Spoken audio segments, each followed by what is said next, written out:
પ્રભુ ઈસુના પવિત્ર અને બુલંદ નામ ખ્રિસ્તમાં વાલા પ્રાર્થનાના મિત્રો, તમને બધાને આજના સવારની સલામ. પ્રભુ ઈસુ તમને બધાને પુષ્કળ આશીર્વાદથી ભરપૂર કરો. હાલેલુયા. આ એ સમય આપણે જોઈ રહ્યા છે, વચનો સાંભળી રહ્યા છે, સંગતોમાં જઈ રહ્યા છે કે જે સમયમાં આપણા ઉદ્ધારક તારનાર પ્રભુ પૃથ્વી પર તેઓ પોતાના મનુષ્ય શરીરનો પ્રમાણે જે જીવન હતું એ પૂરું થવાનું હતું. હાલેલુયા. કેમ કે પ્રભુ દેવના દીકરા તેઓ મનુષ્ય રૂપ લઈને આવ્યા. હાલેલુયા. બાળક બનીને આવ્યા, બાળક થઈને આવ્યા, મનુષ્ય બનીને આવ્યા અને આજે પણ તેઓ સ્વર્ગમાં છે. આપણા પ્રભુ જીવતા ઈશ્વર છે. હાલેલુયા. અને તેમની જોવાની રીત દરેક મનુષ્યને માટે અલગ છે. અને જેમ મનુષ્ય જુએ છે તેમ તેઓ જોતા નથી, નહીં? કારણ કે માણસની દ્રષ્ટિ, માણસના વિચારો ઈશ્વરના વિચારોથી અલગ છે. પ્રભુ આપણા જેવા મનુષ્ય નથી કે તેઓ જૂઠું બોલી અને ફરી જાય, એવું આપણે ગણનાના પુસ્તકમાં વાંચીએ છીએ.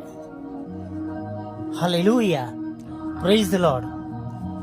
અને લુકની લખેલી સુવાર્તા 21મો અધ્યાય, અને ત્યાં આપણે આ પ્રમાણે જોઈએ છે 1 થી 4 કલમમાં, જે માર્કની લખેલી સુવાર્તા 12મો અધ્યાય 41 અને 44માં પણ જોવા મળે છે. તેમણે ઊંચું જોયું તો શ્રીમંતોને ધર્મ ભંડારમાં દાન નાખતા જોયા. એક દરિદ્રી વિધવાને તેમાં 2 દમડી નાખતા તેમણે જોઈ. ત્યારે તેમણે કહ્યું, હું તમને સાચું કહું છું કે આ દરિદ્રી વિધવાએ એ બધા કરતા વધારે નાખ્યું છે. કેમ કે સૌએ પોતાના વધારામાંથી દાનોમાં કંઈ નાખ્યું, પણ તેણે પોતાની તંગીમાંથી પોતાની જે ઉપજીવિકા હતી તે બધી નાખી દીધી. Praise the lord. હાલેલુયા.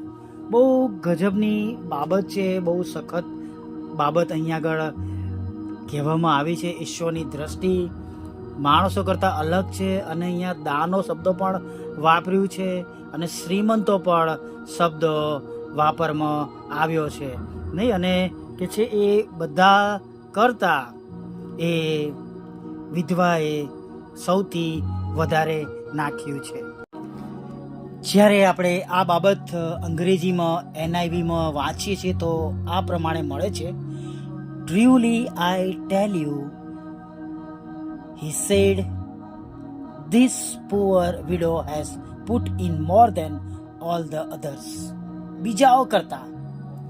અને હિન્દીમાં જો આપણે જોઈએ, तब उसने कहा, मैं तुमसे सच कहता हूँ कि इस कंगाल विधवा ने सबसे बढ़कर डाला है, सबसे बढ़कर डाला है. અને બીજા એક તર્જુમામાં उसने कहा, मैं तुमसे सच कहता हूँ कि इस कंगाल विधवा ने सबसे अधिक डाला है. हालेलुया. Praise the lord. હવે આપણે આજે આ વચનને એવી રીતના જોવા માંગીએ છીએ કે સર્વને માટે એ ઉત્તેજનનું કારણ બને. કારણ કે ઘણીવાર એવું પણ બને છે કે આજના જમાનામાં જે લોકો દાન આપે છે, સ્લીપો બનાવે છે અને પોતાના નામ લખાવે છે, એની સાથે સરખાવવા માટે ઘણીવાર મેળા ટોળા મારવાના માટે પણ આ વચનનો ઉપયોગ કરવામાં આવે છે. પરંતુ વહાલા મિત્રો, આપણે જોઈએ તો જે જીવન આપણને આપવામાં આવ્યું છે, રાઈટ, જે કંઈ પ્રભુએ આપણને આપ્યું છે, આપણે આજે જીવન લઈએ, આપણને બધાને જીવન આપવામાં આવ્યું છે. આપણા બધાના નસકોરામાં જીવનનો શ્વાસ છે. આપણને બધાને તંદુરસ્તી આપવામાં આવી છે. આપણને બધાને પોતાની રીતે પસંદગી કરવાને માટે આપણને છૂટી આપી છે. આપણને બધાને જ્ઞાન, બુદ્ધિ, ડહાપણ આપવામાં આવ્યા છે. Hallelujah, praise the lord. હા, બધાને એક સરખું નથી, એના જુદા જુદા કારણો છે. ઘણા વધારે પૈસાવાળા છે, ઘણા ઓછા પૈસાવાળા છે. ઇનઇક્વાલિટીઝ એ બધામાં હશે જે પ્રભુની દ્રષ્ટિમાં નથી. પ્રભુ તો ઈશ્વરને માટે જે લોકો વપરાય છે એ સ્વભાવને, એ હાથોને, એ મનને, એ હૃદયને, એ વિચારને જોવે છે વાલા મિત્રો. હાલેલુયા. કે હું સારામાં સારા કપડાં પહેરીને, સારામાં સારી ગાડી લઈને, સુશોભિત ગોલ્ડ પહેરીને હું ચર્ચમાં જઉં છું અને દાન નાખું છું, સૌથી વધારે, એ તરફ પ્રભુ જોતા નથી. એનો મતલબ એવો નથી કે તેમના દાનો ઉપયોગી નથી, પણ જે અહીંયા કહેવામાં જે આવ્યું છે, આજે આપણે એ બાબતને જે આપણે સમજવા માંગીએ છીએ કે જે પ્રભુએ આપણને બધું આપ્યું છે, જે પ્રભુને માટે ખર્ચાવાનું છે, પ્રભુ માટે આપણે કેટલું કર્યું છે, એ બધી બાબતો ઈશ્વરની દ્રષ્ટિમાં નોંધમાં લેવાય છે. ઘણા બધા એવા આજે પણ અમીરો છે કે જેઓ પોતાના દાનોમાંથી ઘણા બધા ઘરોને તેઓ ભોજન, કરિયાણું અને જાતની એમની જરૂરિયાતો પૂરી પાડે છે. ઘણા એવા છે ખુલ્લેઆમ નથી કરતા, કોઈ ફોટા નથી, કોઈ જાણતું નથી, ફક્ત ઈશ્વર જાણે છે. તમને અને મને જે આપવામાં આવ્યું છે એમાંથી આપણે ઈશ્વરને આપણે કઈ રીતે, આપણે ઈશ્વરના માટે કઈ રીતના આપણે ઉપયોગી થઈએ છીએ, એ બહુ જ અગત્યની બાબત છે. હાલેલુયા. સૌથી અગત્યની બાબત એ છે વાલા મિત્રો કે આપણે પ્રભુને માટે કેવી રીતના ઉપયોગમાં આવીએ છીએ, એ બાબતની નોંધમાં લેવાય છે. હાલેલુયા.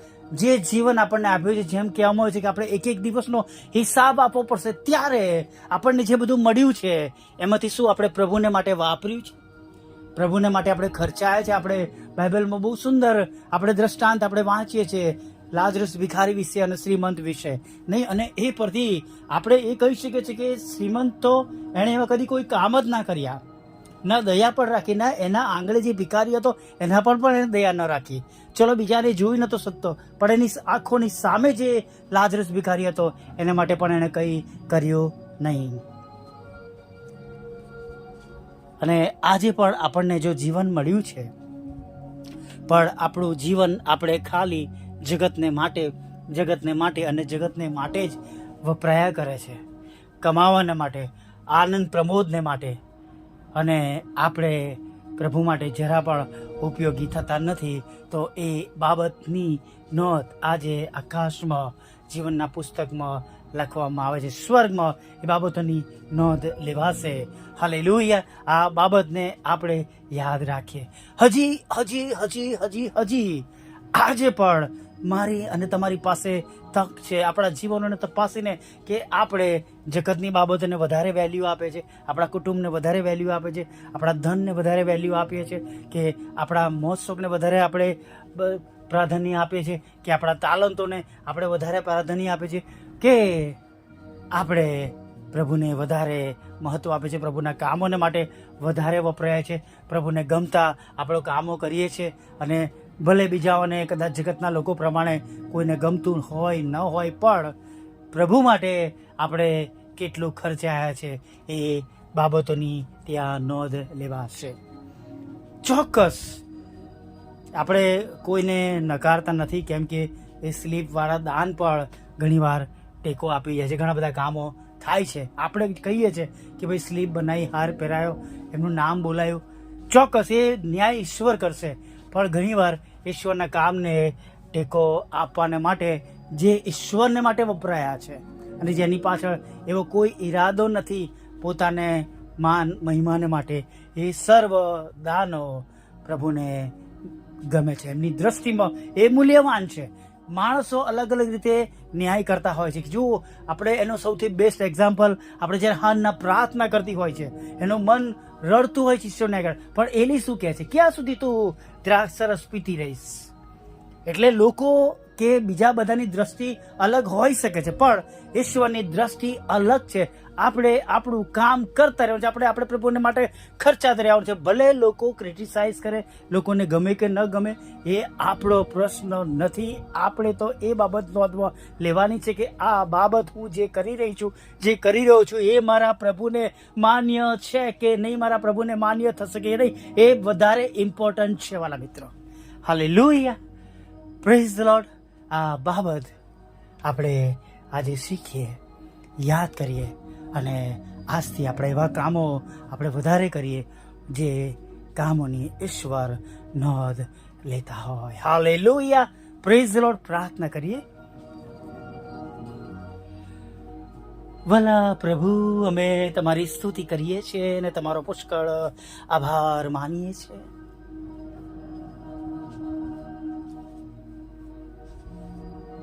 આભાર માનતા પ્રભુ તમારા ચરણોમાં નમી જઈએ છે.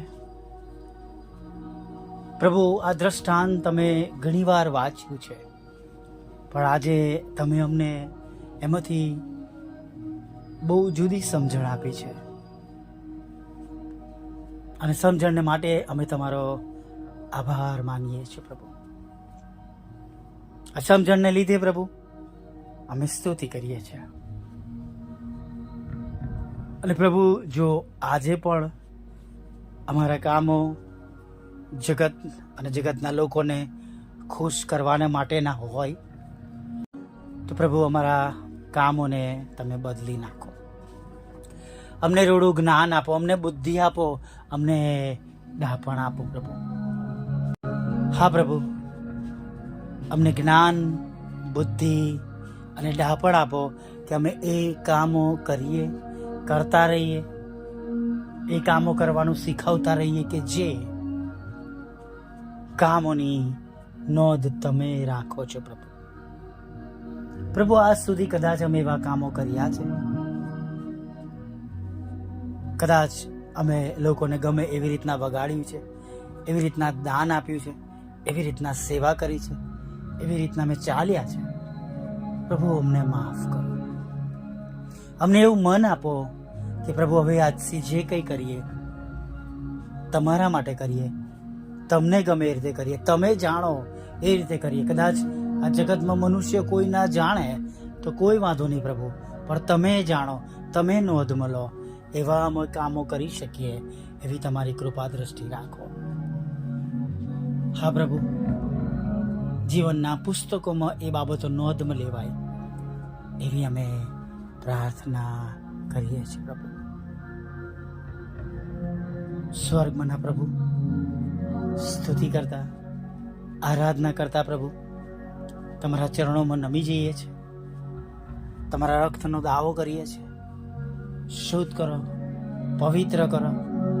છેક હમણાં સુધીમાં જે ભૂલો મેં કરી છે એને પણ માફ કરો. એટલા માટે પ્રભુ કે હવે આગળના સમયોમાં પ્રભુ અમારા પાપ ગુનાઓને લીધે, વિચારોને લીધે, અમારા કામોના લીધે પ્રભુ, તમે જે આજના દિવસના રાખી મૂકેલા આશીર્વાદો છે એ રૂંધાય નહીં, રોકાય નહીં, પણ અમે તમારી યોજના પ્રમાણે આજે ખરા ઉતરીએ અને એકે એક આશીર્વાદો પ્રભુ જે તમે આપવા માંગો છો પ્રભુ, તમે અમારા માટે રાખી મૂક્યા છે, એ આશીર્વાદો અમે પ્રાપ્ત કરીએ. અમે પોતે આશીર્વાદિત થાય, અમારું કુટુંબ આશીર્વાદિત થાય, અમારું જીવન આશીર્વાદિત થાય, અમારા હાથના કામો આશીર્વાદિત થાય, ને સર્વ દ્વારા કેવળ અને કેવળ તમને એકલાને માન ને મહિમા મળે પ્રભુ, એવી અમે પ્રાર્થના કરીએ છીએ.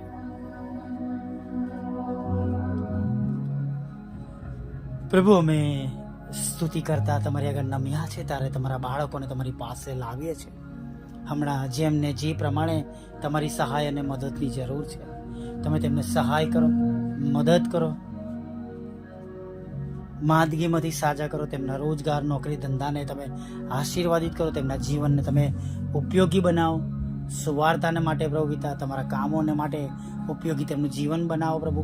તેમની વિરુદ્ધના તમામ લડાઈ ઝઘડાઓ પ્રભુ તમે દૂર કરો કોર્ટ કેસ એફઆઈઆરને તમે ખાલી જ કરો. લગ્નનો આશીર્વાદ આપો, બાળકધનનો આશીર્વાદ આપો પ્રભુ.